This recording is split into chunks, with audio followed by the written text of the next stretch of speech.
देखिएगा question number 4 में क्या कहा जा रहा है। A solid right cylinder of length L stand upright at rest on the bottom of large water reservoir where depth is d as shown in the figure. Density of material of the cylinder is equal to that of water. अच्छा, water का density और object का density same है, तब तो पानी में ऊपर उठाने में तो वर्क डन होगा नहीं, है ना, क्योंकि नेट वेट इसका जीरो हो जाएगा। बॉइंट फोर्स का वैल्यू और वेट का वैल्यू सेम हो जाएगा, है ना। Now the cylinder is slowly pulled out of water with the help of thin light inextensible cord as shown in figure 2. Find the work done by the pulling agency. देखिए इस question में क्या है कि इस ऑब्जेक्ट को जो है ये पानी के अंदर से उठाया जा रहा है, तो पानी का डेंसिटी और इस ऑब्जेक्ट का डेंसिटी सेम है, ठीक है। तो इस पर कोई फोर्स लगाने की तो ज़रूरत है ही नहीं। जब इसको ग्रेजुअली उठाना है, धीरे धीरे इसको यदि उठाना है, तब तो इसको कोई वर्क डन लगाने, कोई फोर्स लगाने की ज़रूरत है ही नहीं। तो मतलब ये वाटर यहाँ से यहाँ तक जाने में इस पर कोई फोर्स नहीं लगाना पड़ेगा, ठीक है। अब बस हल्का सा एकदम नेग्लिजिबल अमाउंट ऑफ फोर्स इस पर लगाया जाएगा और ये उठने लगेगा। लेकिन जैसे ही ये वाटर के सरफेस तक पहुँचेगा, मान लेते ये वाटर के सरफेस तक पहुँच गया और ये x डिस्टेंस ऊपर आ चुका है, x डिस्टेंस ऊपर आ चुका है, तो इस ये वाला तो इस पर तो कोई फोर्स लगी नहीं रहा है। जो वाटर के अंदर जो डूबा हुआ है मटेरियल, इस पर तो कोई फोर्स लग ही नहीं रहा है। फोर्स किस पे लग रहा है? अब इसको उठाने में फोर्स लगेगा, ठीक है ना, इसको उठाने में फोर्स लगेगा, ठीक है। तो अब देखिए इसको कितना ऊपर ले जाया गया, x डिस्टेंस ऊपर ले जाया गया है। तो x डिस्टेंस जाके एक छोटा सा dx एलिमेंट कंसीडर कर लेते हैं। क्या कंसीडर कर लेते हैं? dx। इसका डिस्प्लेसमेंट मान लेते हैं, dx इसका डिस्प्लेसमेंट है। तो x लेंथ का मास कितना हो जाएगा? x लेंथ का मास, इसका एरिया मानते हैं, एरिया ऑफ क्रॉस सेक्शन मानते हैं कि a है, ठीक है। और इसका लेंथ कितना हो गया? x। तो इसका वॉल्यूम जो बाहर आ चुका है, जो वॉल्यूम बाहर आ चुका है, वो वॉल्यूम कितने के बराबर होगा? a इंटू एक्स के बराबर होगा, है ना। तो जो मास बाहर आ चुका है उसका वैल्यू कितने के बराबर होगा? रो इंटू वी के बराबर होगा, रो ए एक्स के बराबर हो जाएगा, है ना। उसका वेट कितने के बराबर होगा? जो वेट बाहर आ चुका है वो हो जाएगा रो ए जी एक्स के बराबर हो जाएगा, है ना। अब इसको कितना ऊपर ले जाया जा रहा है? D x displacement, D x ऊपर ले जाया जा रहा है। तो डी डब्ल्यू का वैल्यू कितने के बराबर होगा?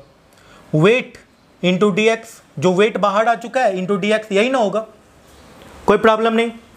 तो वेट का वैल्यू कितने के, ग्रेजुअली उठाया जा रहा है मतलब अप्लाइड फोर्स और वेट सेम होगा ना। तो रो A ji x D x ऐसा कुछ हो जाएगा, डी डब्ल्यू का वैल्यू। यहाँ पे इंटीग्रेशन, यहाँ पे इंटीग्रेशन, और इसको कहाँ से कहाँ तक उठाया जा रहा है? पानी से पूरा का पूरा निकाल ही दिया जा रहा है। तो कितना इसको ऊपर ले जाया जाएगा? एल लेंथ ऊपर ले जाया जाएगा, है ना, क्योंकि इसका लेंथ कितने के बराबर दे रखे हैं? एल के बराबर दे रखे हैं। तो इसको 0 से एल तक आप इंटीग्रेट कर दें तो वेट का वैल्यू आ जाएगा rho A G L squared by 2।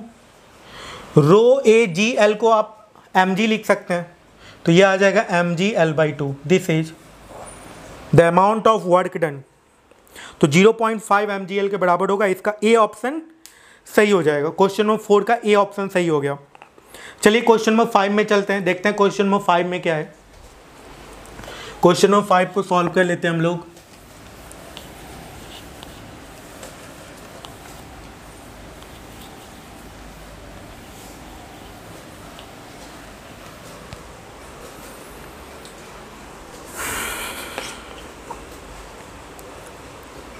देखिए क्वेश्चन नंबर 5 में क्या कहा जा रहा है।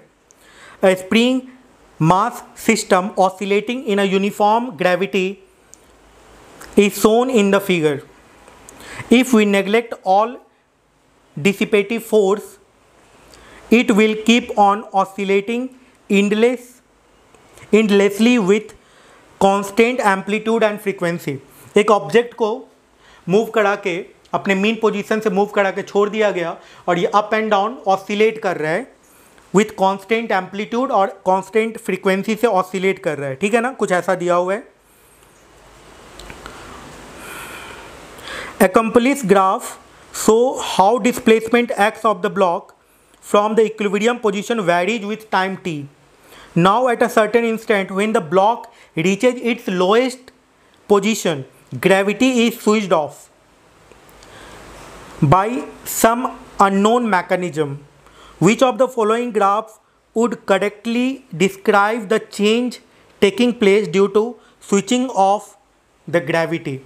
एक पॉइंट समझिए, जब भी कोई कांस्टेंट फोर्स लगा के आप ऑसिलेशन ऑब्जेक्ट का कराते हैं और जब आप उस फोर्स को रिमूव करते हैं तो ऑब्जेक्ट का मीन पोजीशन चेंज कर जाता है। मीन पोजीशन किसको कहते हैं?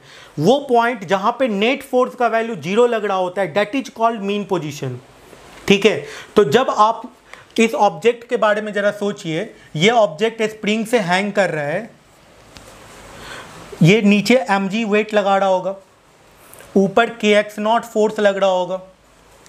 kx0 का जो वैल्यू है that is equals to mg, x0 equal to क्या हो जाएगा? mg बाई k, कुछ ऐसा हो जाएगा x0 का वैल्यू, है ना। अब ये जो मीन पोजीशन है, ये पोजीशन मीन पोजीशन है क्योंकि इस पॉइंट पे kx0 का वैल्यू और mg का वैल्यू बराबर हो गया। पॉइंट समझिएगा, kx0 का वैल्यू mg का वैल्यू बराबर हो गया। ये मीन पोजीशन है जहाँ पे नेट फोर्स का वैल्यू 0 होता है। मतलब ये ब्लॉक जब मीन पोजीशन में है तब स्प्रिंग x0 एक्सपैंडेड है, x0 पहले से एक्सपैंडेड है। ठीक है, अब यदि मान लीजिए इसको आपने ऑसिलेट कराया,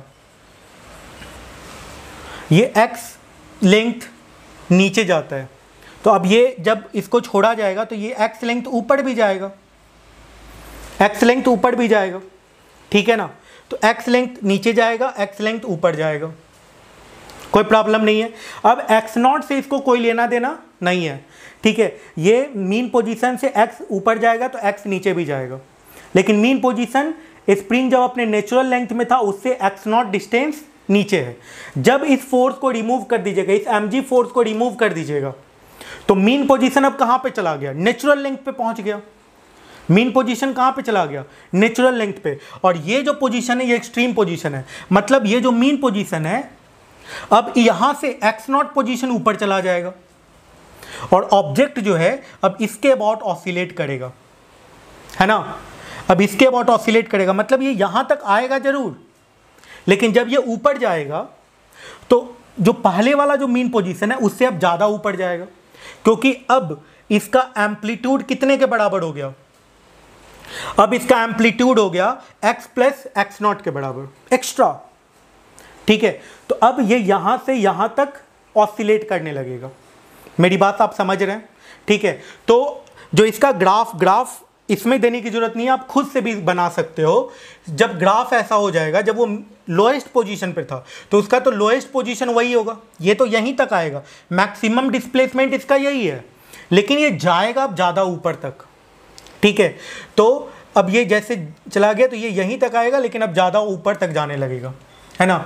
ये कुछ ग्राफ ऐसा हो जाएगा, मतलब ये ऐसे ऐसे जा रहा था, ये यहीं तक जाएगा, लेकिन ये अब ऊपर ज़्यादा जाने लगे, कुछ ऐसा हो जाएगा। ये डिस्प्लेसमेंट और टाइम के बीच में ये ग्राफ हो गया। ठीक है, तो इस तरीके से क्वेश्चन नंबर 5 बन चुका है। 5 से लेकर के 10 तक नेक्स्ट वीडियो में हम लोग देखेंगे, और इस तरीके से हम लोग 15 क्वेश्चन इस चैप्टर का बनाते हैं, 15 क्वेश्चन फिर नेक्स्ट चैप्टर का बनाएंगे। Thank you.